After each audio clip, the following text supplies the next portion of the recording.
Saya sekarang lagi masak, Pak. Saya tinggal demi gas. Iya, kita yang itu apa? Bukan masalah antri gasnya. Anak kami lapar, butuh makan, butuh kehidupan, Pak. Oke, Bapak ya. Logika berjalan dong, Pak. Iya. Kemarahan warga tak terbendung saat bertemu dengan Menteri SDM Bahlil Lahadalia di salah satu pangkalan LPG 3 kg di Tangerang, Banten. Warga kesal terhadap kebijakan larangan pengecer menjual LPG 3 kg sehingga langka di pasaran. Warga minta pemerintah tidak menyusahkan rakyat. Kebijakan pemerintah melarang pengecer menjual gas LPG 3 kg atau gas melon per 1 Februari lalu memang berdampak besar. Warga yang biasanya bisa membeli di warung harus mengantre di agen resmi. Melihat kekacauan yang ditimbulkan, Presiden Prabowo melalui Wakil Ketua DPR RI yang juga Ketua Harian DPP Partai Gerindra, Sufmi Dasko Ahmad, menegaskan pembelian LPG 3 kg bisa kembali dibeli di pengecer. Komunikasi dengan Presiden kemudian telah menginstruksikan kepada SDM untuk per hari ini mengaktifkan kembali pengecer-pengecer yang ada untuk berjualan seperti biasa, sambil kemudian pengecer-pengecer itu akan dijadikan sub daripada pangkalan, sehingga dengan aturan-aturan yang ada nanti akan menertibkan harga supaya tidak mahal di masyarakat. Menteri SDM Bahlil Lahadalia menyebut harga dan kecurangan penyaluran LPG 3 kg menjadi penyebab pemerintah ingin mengendalikan subsidi. Menurut Bahlil, pemerintah ingin pengecer menjadi sub pangkalan agar penyaluran LPG subsidi dapat dikontrol. Enggak, sekarang gini, pengencer, yang tadinya pengencer, kita jadikan menjadi sub pangkalan. Kenapa? Karena kan alurnya begini loh. Dari Pertamina menuju ke agen, itu harganya sekitar 12-13 ribu. Dari agen ke pangkalan, harganya itu kurang lebih sekitar 16 ribu atau 17 ribu. Nah, sekarang itu masih bisa dikendalikan oleh Pertamina, masih bisa dipantau. Dari pangkalan ke pengencer, itu di situ yang susah Pertamina kendalikan, nggak ada instrumennya. Dan itulah harganya terjadi sampai dengan di atas 20 ribu, bahkan ada yang 30 ribu kadang-kadang. Bahkan ada yang dioplos. Nah, dengan mereka menjadi sub pangkalan, maka kita akan menaruh fasilitas yang sama dengan di pangkalan. Lalu, bagaimana syarat pengecer bisa menjadi sub pangkalan? Pengecer bisa menjadi sub pangkalan LPG 3 kg secara gratis dengan mendaftarkan diri di subsidi tepat LPG Pertamina agar memiliki akun sebagai sub pangkalan. Pengecer bisa mendapatkan nomor induk berusaha atau NIB di website oss.go.id juga secara gratis agar bisa menjadi sub penyalur. Alternatif lain, pengecer bisa mendaftarkan diri secara manual ke penyalur resmi dengan membawa identitas KTP dan kartu keluarga. Tim Liputan, Kompas TV. Saudara, larangan pengecer menjual gas LPG 3 kg atau gas melon menimbulkan kekacauan di masyarakat. Melihat itu, Presiden Prabowo memutuskan pengecer bisa kembali menjual gas dan sambil berjalan menjadikan pengecer sebagai sub pangkalan LPG. Tepatkah langkah ini atau ada cara lain untuk mengontrol subsidi LPG 3 kg agar tepat sasaran? Kita bahas soal ini bersama Ketua Badan Perlindungan Konsumen Nasional atau BPKN, Muhammad Mufti Mubarok. Selamat pagi Pak Mufti. Terima kasih sudah di studio. Dan juru bicara Kantor Komunikasi Presiden atau PCO, Ujang Komarudin. Kang Ujang, selamat pagi. Selamat pagi. Terima kasih sudah di studio juga. Siap. Dan tersambung melalui Zoom, anggota Komisi 12 DPR RI dari fraksi Demokrat, Mulyadi. Selamat pagi Pak Mulyadi. Selamat pagi. Terima kasih Bapak-Bapak sudah bergabung di Dialog Sapa Indonesia pagi hari ini. Dan saya ke Kang Ujang. Kang Ujang, ya, mengawal kebijakan Presiden. Belum sampai 5 hari tapi sudah berubah. Nah, bagaimana Kang Ujang, Presiden melihat hal ini? Apakah memang sudah tepat pada akhirnya dari sebelumnya ke pangkalan akhirnya menciptakan sub-sub pangkalan? Ya, sangat tepat apa yang dilakukan oleh Pak Presiden. Pertama, berbasiskan kepada problem-problem persoalan yang ada di masyarakat. Lalu juga ada aspirasi Ya. Beberapa hari gitu 3 hari sulit mencari gas. Maka dengan tindakan yang tegas, cepat dan terukur, maka Presiden mengembalikan aturan agar mereka ya yang di bawah itu bisa mendapatkan haknya, yaitu gas LPG 3 kg yang betul-betul masyarakat butuhkan tuh hadir ada. Tetapi kalau kita lihat apa yang dilakukan kemarin itu menjadi masukan juga bagi kementerian, gitu, bagi para menteri agar memang dalam konteks bekerja ya berbasiskan kepada kepentingan rakyat. Kepedulian Pak Presiden sangat jelas, sangat nyata, yaitu apa yang menjadi kepentingan, apa yang menjadi aspirasi, apa yang menjadi keinginan dari masyarakat untuk menghadirkan harga ya yang stabil, lalu juga gas yang tersedia itu menjadi penting.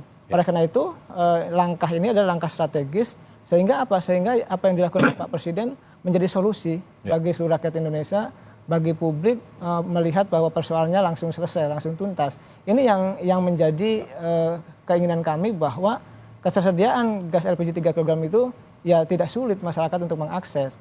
Ya, apa yang menjadi tata kelola di Kementerian SDM itu kan kewenangan dari Pak Menteri. Tetapi memang ketika ada problem, maka Pak Presiden menjadi solusi bersama bagi kepentingan publik, bagi kepentingan masyarakat, yaitu menghadirkan gas LPG yang ada di rumah-rumah gitu. Artinya masyarakat sekarang sudah normal kembali, sudah mendapatkan haknya.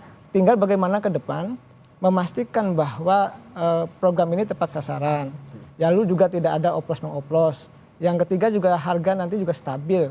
Agar memang nanti ke depan penerima manfaat itu masyarakat betul-betul orang yang berhak, bukan orang-orang yang tidak berhak. Ini yang menjadi persoalan sekarang. Sehingga Kementerian SDM itu betul-betul mengelola dengan baik. Oleh karena itu kalau ada persoalan kemarin ya tentu kita evaluasi bersama, kita perbaiki, dan itu sudah diselesaikan oleh Pak Presiden begitu. Oke, Kang Ujang, tadi Anda sempat mengatakan bahwa kebijakan yang diberikan oleh para pembantu Presiden, para menteri ini harus memperhatikan masyarakat banyak. Apakah mungkin saja salah terjemah dari Menteri SDM Bahlil Hadil terkait dengan kebijakan Presiden ini atau gimana? Pak Bahlil, Pak Presiden punya kekompakan ya dalam konteks bekerja, tetapi memang ada kebijakan yang berbeda. Artinya Pak Bahlil punya program, punya kebijakan. Nah ini juga kan punya kewenangan juga untuk bisa mengeksekusi kebijakan-kebijakan itu begitu kan. Tetapi memang ketika kebijakan itu atau program itu bermasalah di lapangan, maka ya satu keputusan dari Pak Presiden menjadi penting. Nah kita menyaksikan bagaimana episode kemarin bahwa semua sudah tuntas, sudah clear, sudah selesai gitu. Sekarang masyarakat sudah bisa mengakses kembali gas LPG. Tadi saya lewat dari rumah sampai Kompas TV, ibu-ibu sudah mengambil ya gas-gasnya itu di eceran-eceran itu. Jadi dalam waktu sehari kemarin Pak Presiden menginstruksikan, maka semuanya menjadi selesai. Artinya Pak Bahlil punya program, punya kebijakan yang ketika kebijakannya itu tidak sesuai dengan kepentingan publik atau mendapatkan kritik dari publik, ya maka Pak Presiden mengintervensi itu agar memang selesai, agar memang persoalannya menjadi tuntas. Dan kita menyaksikan bahwa apa yang dilakukan oleh Pak Presiden adalah bagian daripada tadi bahwa Pak Presiden peduli dengan kepentingan rakyat dan apa yang menjadi keputusan ada keputusan berbasiskan kepada kepentingan masyarakat Indonesia. Dan selalu berkali-kali dalam pidatonya bahwa Pak Presiden tidak mau menyulitkan rakyat Indonesia, ingin mensejahterakan, ingin memudahkan. Nah inilah yang kemarin dilakukan oleh Pak Presiden sehingga mengintervensi dan persoalan gas ini sudah selesai, sudah tuntas. Tinggal bagaimana ke depan SDM menerjemahkan tadi ya apa yang menjadi visi misi dari Bapak Presiden. Oke, Presiden ingin memperhatikan masyarakatnya sehingga tidak terjadi kekisruhan seperti yang kemarin. Saya ke Pak Mufti. Pak Mufti, pengecer jadi sub Pangkalan. Ini jadi solusi atau tidak setelah kekisruhan yang terjadi selama beberapa hari ini? Saya kira ini karena konsumen kita ini kan sangat cepat kan gini, karena persoalan perut kan gitu dan tidak bisa ditunda-tunda, maka segala regulasi yang dilakukan oleh pemerintah dan kita menyambut baik Pak Presiden karena kecepatan beliau untuk mengambil keputusan itu. Sebenarnya mekanisme ini kan sudah lama kan gitu, ini bukan barang baru tapi ini yang sudah berulang-ulang. Jadi sebenarnya dalam konteks konsumen itu yang penting cepat, murah kan gitu dan ada di sekitarnya itu aja, konsumen nggak terlalu muluk-muluk. Bagaimana kemudian istilah pangkalan, subpangkalan, mekanisme yang ada dalam konteks pemerintah itu dalam konteks distribusi itu menjadi ya mereka tidak mau tahu kan gitu. Asal yang penting barang ini ada, murah, dan tentu sebenarnya banyak alternatif, misalnya dengan pendekatan Jargas oleh pemerintah juga menarik. Sampai hari ini belum pernah dijadikan sosialisasi kan gitu, karena jaringan gas ini juga menarik, karena ini langsung di rumah dan kemudian bisa prabayar, bisa pasca bayar dan sebagainya. Dan saya kira ini belum menjadi, ini titip kepada Pak Jubir ini supaya Jargas ini menjadi program kan gitu, karena kalau pakai mekanisme galon ini memang melon ini masih berat sekali kan gitu. Bagaimana kemudian sampai ada yang meninggal kemarin, antrian seperti itu, harga yang sampai 30.000 lebih. Ini sesungguhnya persoalan yang sebenarnya tidak perlu terjadi kan gitu di Republik ini. Karena ini kan barang yang biasa kan gitu, yang sudah tiap hari kita lihat, tiap hari kita beli, tiap hari kita konsumsi dan sebagainya, sehingga tidak perlu lagi terjadi seperti itu. Mekanisme soal distribusi sampai ke pengecer, saya kira itu biasa kan gitu, bisa dilakukan oleh sistem, bisa dilakukan oleh apapun. Kalau hanya sekedar harga, subsidi, saya kira kita paham lah ini kan barang-barang impor kan gitu, 80% impor, dan saya dapat data kebocorannya 40% kan gitu, terbukti dengan pengoplosan dan sebagainya itu. Nah ini mungkin kan tentu harus diantisipasi oleh kita semua. Yang jelas yang paling penting konsumen itu tadi, barang ada kan gitu aja sudah penting gitu. Masalah harga kadang-kadang nggak terlalu sensitif kan gitu, 1.000-2.000 nggak ada persoalan, karena memang ini kebutuhan detik itu juga harus ada, nggak bisa ditunda-tunda kan itu, karena masalah UKM, kemudian masalah rumah tangga ini ketika pagi hari harus masak, kemudian kompor habis atau gasnya habis, ya tentu reaksi cepat terjadi kan gitu, karena dia tidak mungkin menyimpan banyak galon atau banyak melon ini kan gitu, sehingga mereka punya satu kadang-kadang itu, dan ini menjadi nyawanya bagi ibu-ibu rumah tangga dan UMKM kita seperti itu. Oke. Nah, berdasarkan data 60% ini tidak tepat sasaran, bahwa apa yang terjadi selama ini, sehingga ada kebijakan yang muncul dari pemerintah. Dari BPKN sendiri melihat apakah betul tidak tepat sasaran selama ini dari LPG 3 kg ini, atau bagaimana? Ya, saya kira rantai patok mata rantainya ini cukup panjang kan gitu. Jadi kebijakan dari Pertamina, kemudian sampai ke kemudian produksi dan sebagainya, sampai ke distribusi kan gitu. Itu memang ya saya melihat masih ada sedikit inilah persoalan kan gitu, karena ya mohon maaf ini masih ada permainan dalam tingkat penunjukan ke kuota-kuota itu kan gitu, misalnya bagaimana itu juga menjadi ujung hulunya kan gitu, sampai kemudian ke pengecer, ini tentu mata rantai yang cukup panjang kan gitu.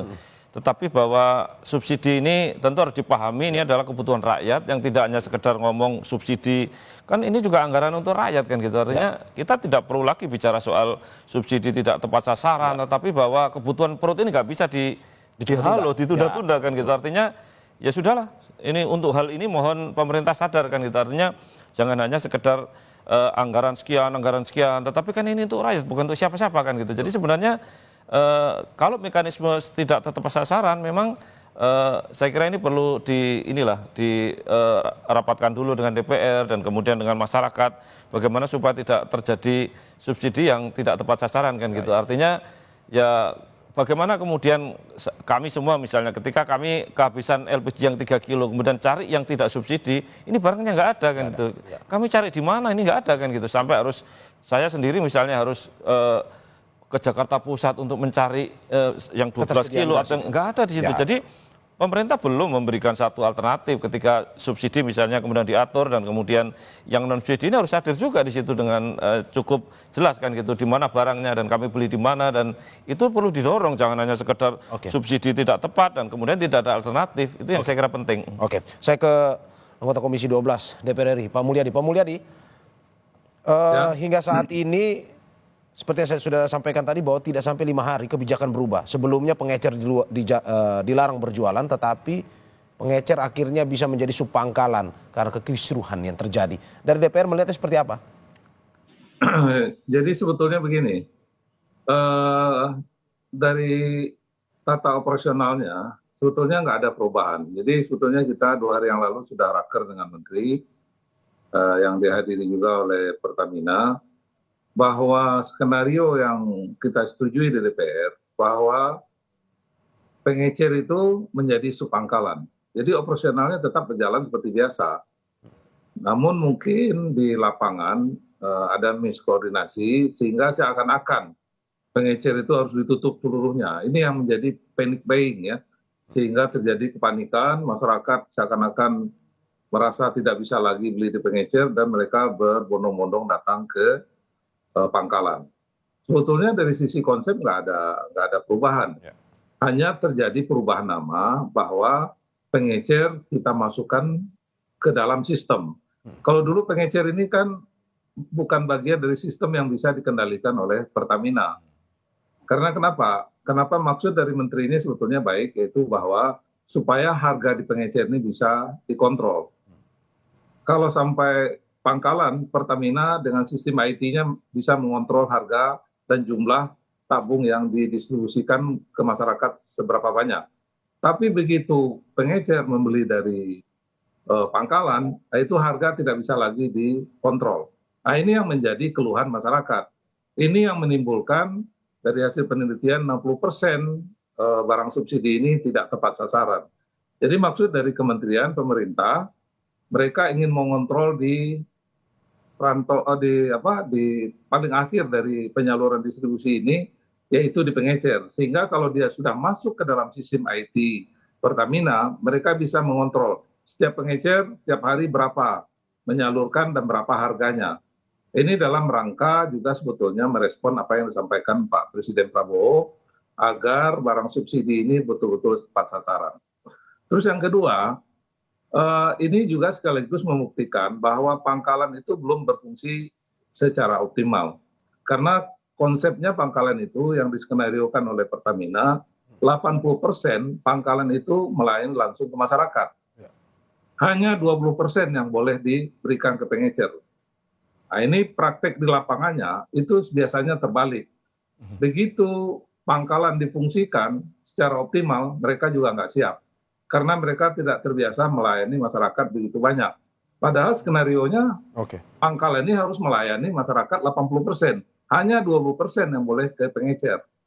Nah, jadi kami Komisi 12, waktu pada raker kemarin dapatkan kami juga sudah konferensi pers kemarin untuk menenangkan masyarakat bahwa tata operasionalnya tetap berjalan seperti biasa sambil Pertamina dan pemerintah mendata pengecer ini untuk dimasukkan ke dalam sistem. Karena kalau dia tidak masuk ke dalam sistem, mereka nggak bisa dikontrol. Titik kelemahan kita dalam penyaluran LPG adalah di pengecer. Karena begitu di pengecer itu nggak bisa lagi dikontrol. Bahkan harga, misalnya harga eceran tertinggi 17.000, di pengecer bisa 25.000, bahkan 30.000. Bahkan pada saat langka bisa sampai 40.000. Nah, ini yang sebetulnya tujuan dari pemerintah dan Pertamina ke depan, sedikit demi sedikit, bagaimana target atau sasaran subsidi ini betul-betul lebih tepat sasaran. Itu aja sebetulnya. Tapi Pak Mul, melihat bahwa kemarin sempat terjadi kekisruhan, apakah mungkin saja dari DPR melihat ada sosialisasi yang belum tuntas yang dilakukan oleh pemerintah sebelum akhirnya kebijakan ini diberlakukan? Ya mungkin ini soal sosialisasi, soal koordinasi. Maka dari itu kami meminta mungkin ada masa transisi ya. Jadi tetap beroperasi seperti saat ini, pengecer juga tetap menjual sambil Pertamina melakukan pendataan kepada seluruh pengecer. Agar pengecer ini masuk ke dalam sistem IT Pertamina. Kalau mereka tidak masuk ke dalam sistem IT Pertamina, artinya Pertamina tidak bisa mengontrol dan mengetahui seberapa banyak pengecer ini menjual. Termasuk juga praktek-praktek pengecer yang melakukan mengoplos yang 3 kilo menjadi 12 kilo itu. Jadi ini tujuannya adalah dalam rangka agar pengecer ini merupakan bagian yang bisa menjadi sistem yang dapat dikendalikan Pertamina. Itu aja sebetulnya. Persoalannya sederhana sebetulnya, cuma memang ada mungkin persoalan miskoordinasi, miskomunikasi sehingga di tengah-tengah masyarakat menimbulkan kekisruhan yang seharusnya tidak perlu terjadi.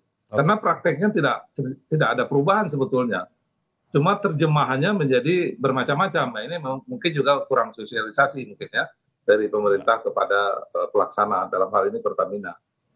Oke, saya ke Kang Ujang. Kang Ujang, banyak masyarakat yang mempertanyakan bahwa ini sebenarnya langka atau memang dibatasi atau dalam arti bahwa diatur sedemikian rupa sehingga yang mendapatkan itu memang tepat sasaran. Karena melihat bagaimana bagi distribusi kemarin yang begitu sulit, banyak masyarakat yang harus mengantre di daerah lain pula yang banyak keterlambatan katanya. Nah, ini sebenarnya memang diatur atau sebenarnya langka?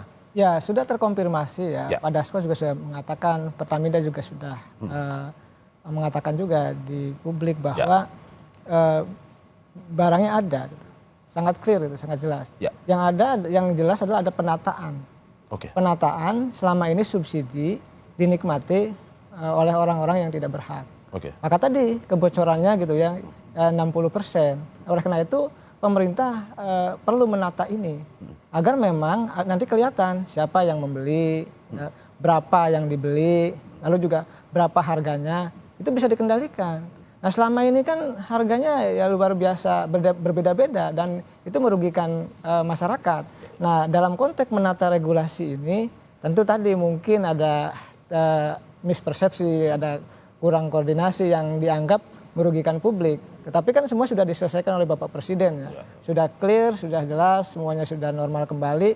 Ya ini tadi jadi soal barang sudah terkonfirmasi, barangnya ada sangat jelas, tidak tidak mengada-ngada. Jadi yang pasti Pertamina stoknya aman dan itu sudah dikonfirmasi dan masyarakat tidak usah gelisah. Buktinya ketika Pak Presiden menginstruksikan eceran untuk bisa mendistribusikan kembali, ada barangnya sangat clear, sangat jelas. Jadi itu cara pemerintah ingin menyelesaikan solusi-solusi yang ada di masyarakat. Bukan langkah yang selama ini Bukan, sangat dikonfirmasi, barangnya sangat ada. Gitu. Oke, saya mau ke Pak Mufti, tapi sebelum kita mau bahas terkait apakah betul dengan kebijakan ini mungkin saja ada oknum-oknum yang bisa menimbun LPG 3 kg ini.